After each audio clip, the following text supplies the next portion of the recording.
சபரிமலை ஐயப்பன் கோயிலின் 18 படிகள் என்பது வெறும் படிக்கட்டுகள் மட்டுமல்ல, ஒவ்வொரு படியும் மனித வாழ்க்கையின் பல்வேறு அம்சங்களை பிரதிபலிக்கும் வகையில் அமைந்துள்ளது. முதல் 5 படிகள் நமது ஐம்புலன்களான கண், காது, மூக்கு, நாக்கு, தோல் ஆகியவற்றை குறிக்கின்றன. இந்த படிகளை ஏறும்போது நாம் நமது இச்சைகளை கட்டுப்படுத்தி புலன்களின் பிடியிலிருந்து விடுபட வேண்டும் என்பதை உணர்த்துகிறது.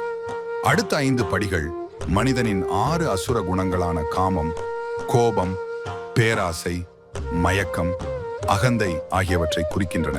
இந்த படிகளை கடப்பதன் மூலம் நாம் இந்த குணங்களை வென்று நல்ல குணங்களை வளர்த்துக் கொள்ள வேண்டும் என்பதை உணர்த்துகிறது.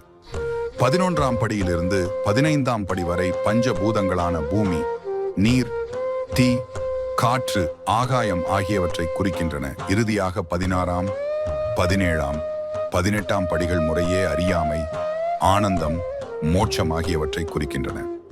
பக்தர்கள் 18 படிகளை ஏறும்போது தங்களது அகந்தை, மன அழுக்குகள் மற்றும் பாவங்களை துறந்து ஐயப்பனை நோக்கி முழு மனதோடு சுவாமியே சரணம் ஐயப்பா என்ற மந்திரத்தை உச்சரித்துக் கொண்டே படிகளை ஏறும்போது ஐயப்பனின் அருளை முழுமையாக பெறுகின்றனர்.